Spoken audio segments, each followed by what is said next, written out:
Color guard, forward march.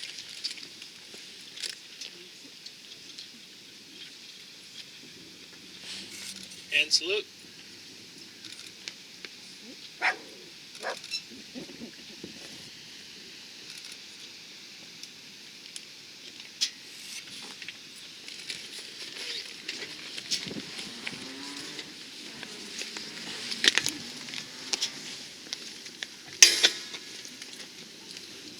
Color guard, prepare the post of colors.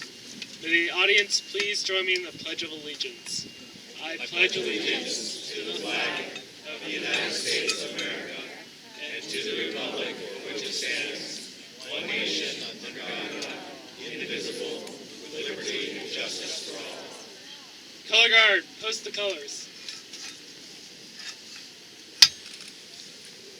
Honor the colors. 2. Audience at ease.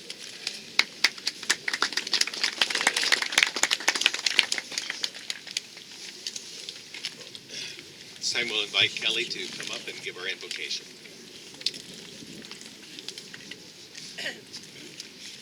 Welcome, friends and family, as we gather today. Be reminded of the words from President Lincoln, who before the Civil War had even ended, began to talk about the ways that the cessation of war is not the same thing as an enduring and everlasting peace, but that an enduring peace is as much work as it takes to fight a war.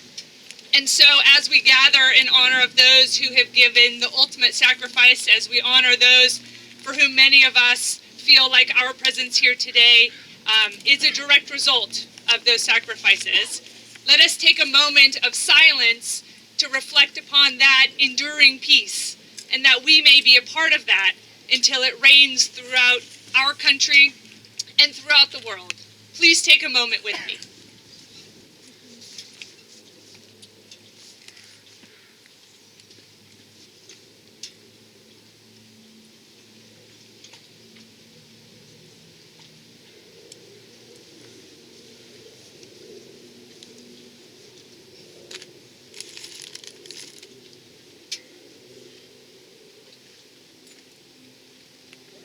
Creator God, move deeply within us that we may be part of a more just reign here on earth.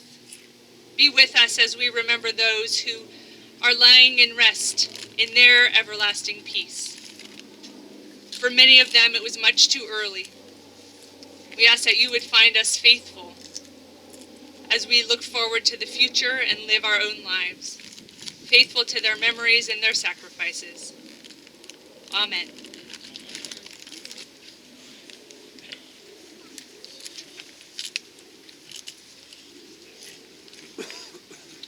Please rise. Oh, say, can you see by the dawn's early light what so proudly we hailed at the twilight's last gleaming, whose broad stripes and bright stars through the perilous fight o'er the ramparts we watched were so gallantly streaming, and the rocket's red glare, the bombs bursting in air, gave proof through the night that our flag was still there. Oh, say does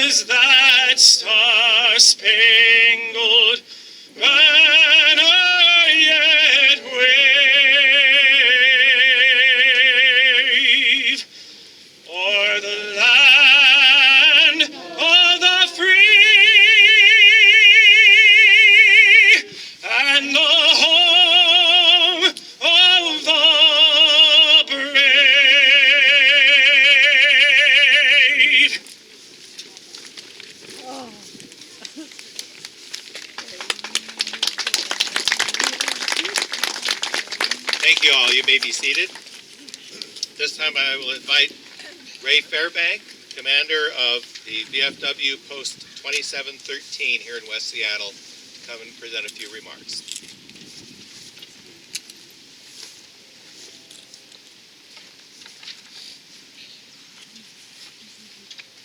I'm Ray Fairbank. I'm also the state chaplain of the Veterans of Foreign Wars of Washington. I served with the Navy in Vietnam, served with the Air Force in Desert Storm, and my wife was a flight nurse flying casualty missions out of Saudi Arabia on the C-141 Starlifter. Memorial Day. Please be seated if you can. On the most sacred day, when we honor and remember the supreme sacrifice of the men and women who died protecting this country in time of war. President Lincoln said it with grace and strength at Gettysburg. A new nation conceived in liberty and dedicated to the proposition that all men are created equal. And then he said that we here highly resolve that these dead shall not have died in vain, and that government of the people, by the people, and for the people shall not perish from the earth. Then both Union and Confederate widows began decorating the graves of the Civil War dead. That resulted in General Order 11. The Grand Army of the Republic on May 5th, 1868, General Order number 11. And in that, the government decided that we would automatically reserve a day in May to honor the dead by decorating the graves. That day became known as Decoration Day. Then on Memorial Day, it became, after World War I, to honor the war dead of all wars fought by the U.S. military. In 1967, President Johnson signed into law this day in May as Memorial Day. We are assembled here to pay tribute to the men and women of our community who have served in the United States Armed Forces, our neighbors who have fought in defense of this country and for preservation of our way of life. These men and women are worthy of far greater recognition than mere words or markers. The sacrifices they made and the deeds they performed shall be written in history and shall remain alive in our memories for generations to come. We express sincere pride and gratitude for the tasks they fulfilled. Before you is the flag of our nation.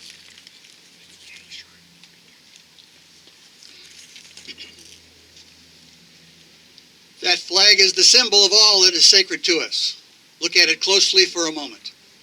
The flag of the United States reflects what we are and what we hope to be. The white stripes symbolize purity of purpose in our freedom of thought, expression, and worship. These are the privileges we guarantee to all who live in our land. They are the rights we defend against all enemies who seek to crush the way of life that you and I cherish. Also in this flag we see the red stripes of courage, paid for in blood, our willingness to die if necessary for preservation of American ideals. Then there is the blue of tranquility upon which the stars of our states are united to hold intact all that is truly ours. The desire for peace, prosperity, and happiness throughout our nation. We emphasize that interpretation of the flag of the United States, which you see carried proudly and guarded so carefully. We emphasize our tribute to the flag because we are assembled here to honor those who have fought under that sacred symbol of freedom. We have come here to dedicate all those who went forth as the living strength of our flag. They are the United States Armed Forces on land, sea, and in the air. Some of them did not return. They are the honored dead whose resting places are found in many foreign lands and waters around the globe. These American defenders left our schools, our stores, and our farms to take up weapons against the foe. They left their peacetime pursuits with confidence in their hearts and assurances on their lips. They were aware of the dangers before them, yet they responded without hesitancy to the call of duty. These are the men and women in whom we entrusted all our faith. They are the ones for whom we toiled and prayed here at home to help make their effort victorious so they might return and live with us in lasting peace and security. The veterans of foreign wars looks upon all these honored ones as comrades. Within our organization are men and women who have served under the flag of the United States overseas in many wars to preserve American freedoms. Fighting under the flag of this nation is the privileged duty of every able-bodied American, and the veterans of foreign wars of the United States will always honor those who go forth in defense of our nation. They are the true guardians of the freedom, justice, and equality we hold dear. Now I'd like to quote from a recent article in the Reader's Digest.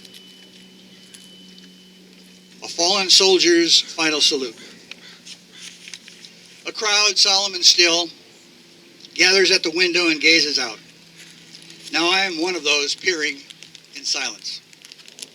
On the tarmac, Marines stand straight and tall in formation, the plane door open, a ramp waiting. A white hearse is standing by. A man and a soldier stand on either side of a woman supporting her, waiting for what is to come, for a sight she must surely have hoped and prayed never to see. The ramp begins to move and a flag-draped casket starts its descent. Airport personnel stand in revered stillness. A few place their hands over their hearts, as I have done. We're joined to witness sending love to an honorable soldier whose name we will never know. The woman's face is contorted in pain as she wails in the way only a mother can, through her cries unheard by those of us on the other side of the window.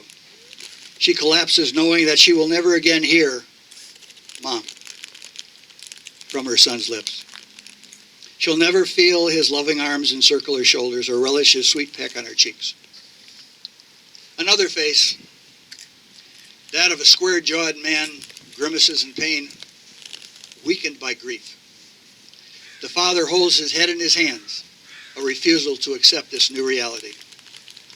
His son, the tiny boy no doubt he wrestled playfully with, the teen he probably taught to drive, the son who stood so proudly by as he donned his Marine uniform, now lives only in his memory. Those behind the glass stay silent, reflecting on this life, this loss, as the family and Marines depart the runway.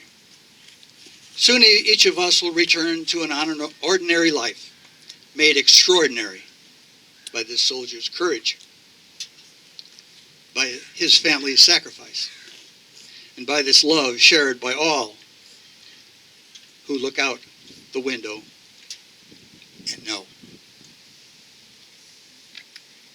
Like all to rise, please.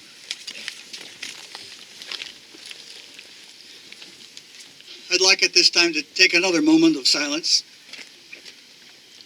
each in his own way, to honor our sons and daughters, fathers and mothers, brothers and sisters, husbands and wives, and loved ones who have paid the ultimate price for our country and for our freedom.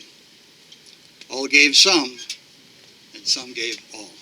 A moment of silence, please.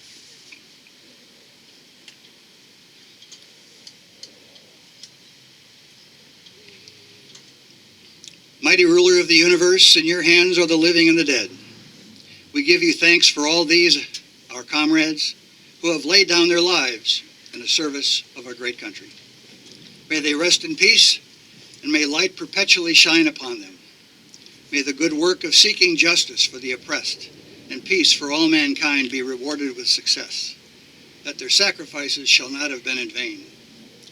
And may we never fail to remember the awesome cost of freedom which we enjoy. Amen. Amen. Please be seated. And now, as a naval officer, I want to bid farewell to a fallen comrade in the language of the naval service.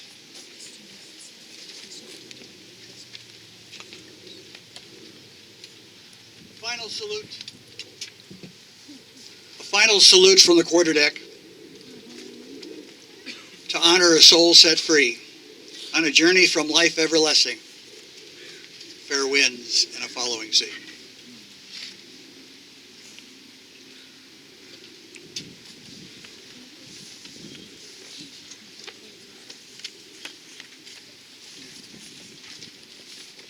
Thank you, Ray. They each have stories to tell. I invite you to look around and observe the white crosses and the flags that surround us at this cemetery. They represent real names, real faces, real people, and real loved ones left behind. The crosses at Normandy, the markers at Punch Bowl, the tombs at Arlington, the fallen heroes that rest in places still unknown. They all represent real people. From our founding revolution to today's global war on terrorism, nearly 1 million men and women in the armed forces have sacrificed their lives while defending the United States of America in a time of war. 70 years ago, Americans were still celebrating their great victory in the European theater, a triumph that came at an enormous price, but that celebration was tempered with the determination and sacrifice that still lay ahead. The Americans were still engaged with the Japanese in the Pacific. One such American was Dale Hansen. He was 19 years old from Wisner, Nebraska. He was only 5'9" and 140 pounds. He was far from the biggest Marine in his unit, but he fought like a giant. He landed on Okinawa with his unit on Easter Day, 1945. And soon a critical action on May 7th, Private Hansen crawled to an exposed position where he used a rocket launcher to destroy a strategic enemy location. After his weapon was destroyed in enemy fire, he picked up a rifle and continued a one-man assault, opening fire on 6 enemy soldiers, killing 4 before his rifle jammed. He fought off the remaining 2 soldiers with the butt of his rifle, returned to cover, advanced again with another weapon. Private Hansen proceeded to destroy a strong mortar position and eliminating 8 more enemy soldiers.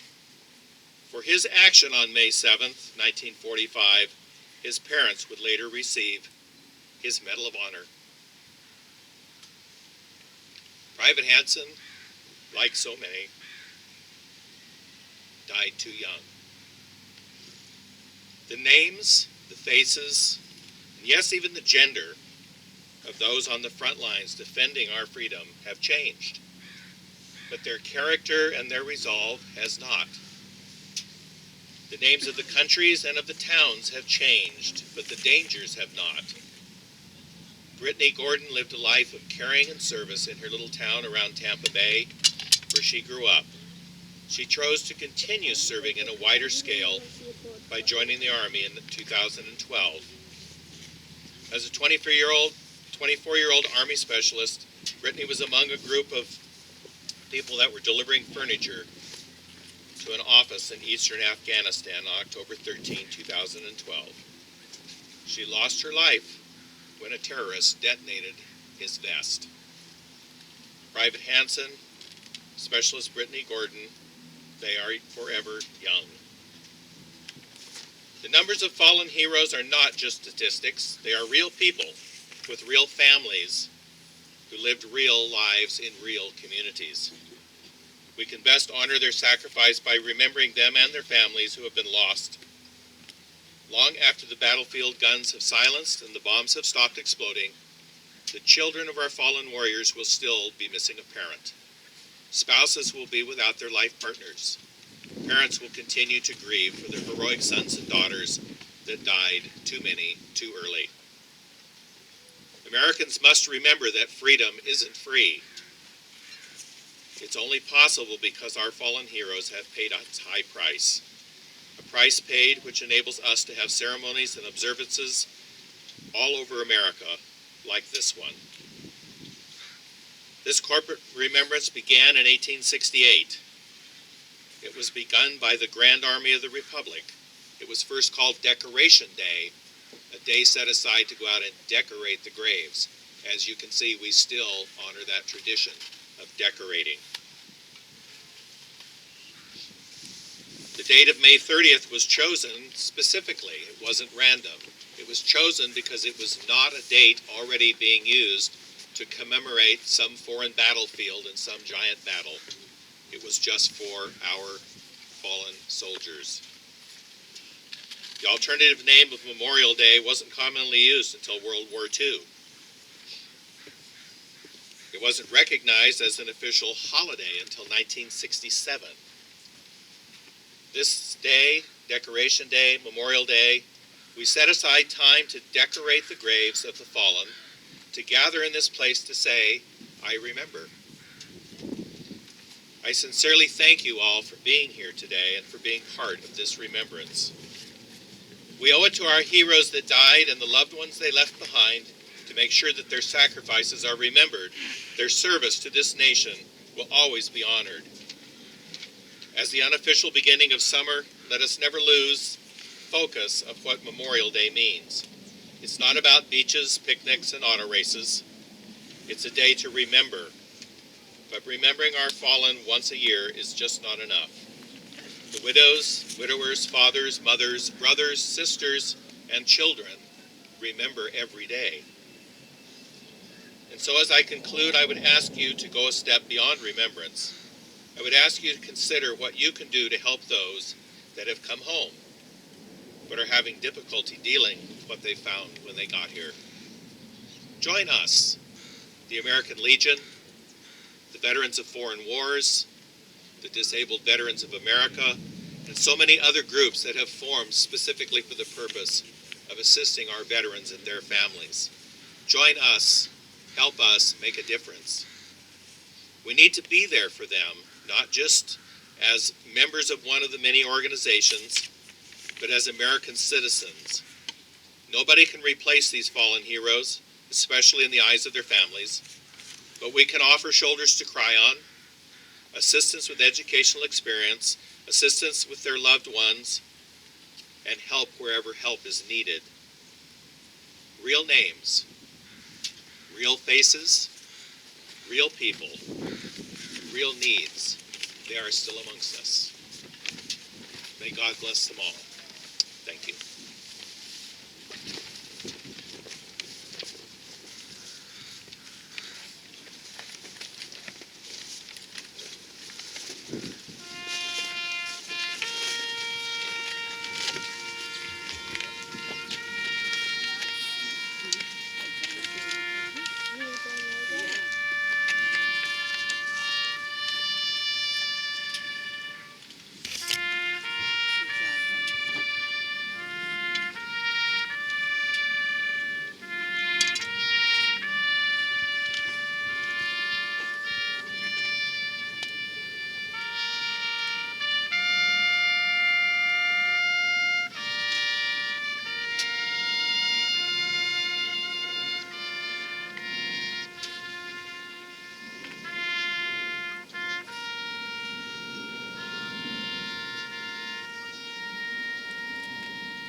Audience attention. Color guard, prepare to retire the colors. Hand salute. Color guard, retire the colors.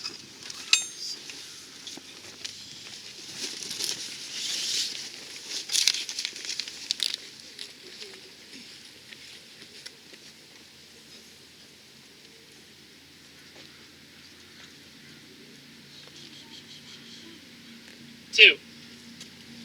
Audience at East.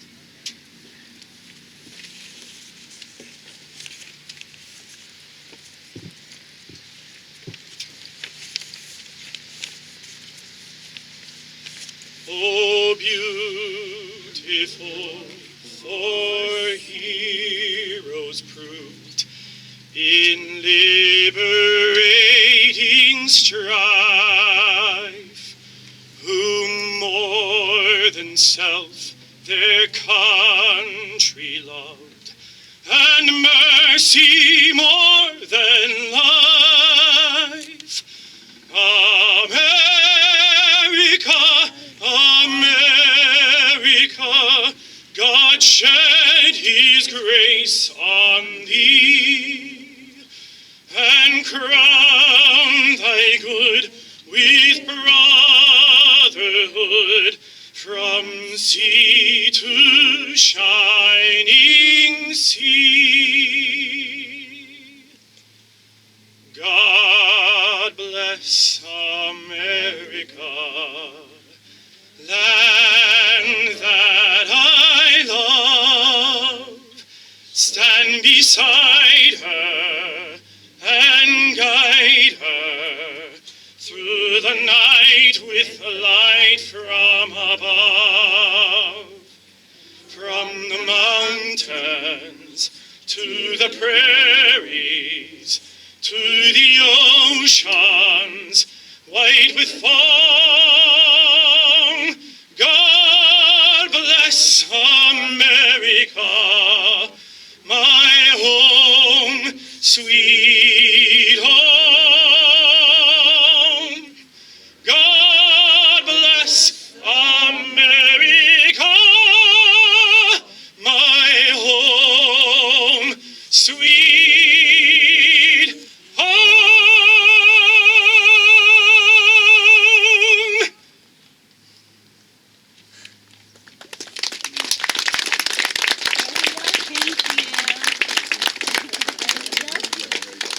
Thank you once again all for joining us, being part of this celebration. This is the end of our official ceremony. I would invite you all to come by the American Legion Hall. I hope you all know where that is. It's that red building with a big metal gun in the front yard. That's not the official name of it either. We're going to have hot dogs, hamburgers, chips, pop, and other good stuff for the summer. So come by and join us for a little refreshment on your way home. Thank you very much for being here.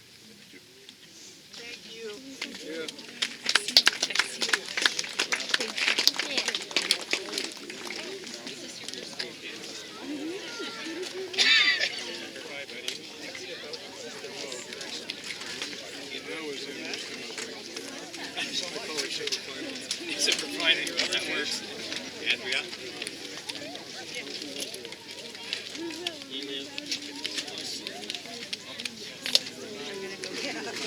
Say thank you to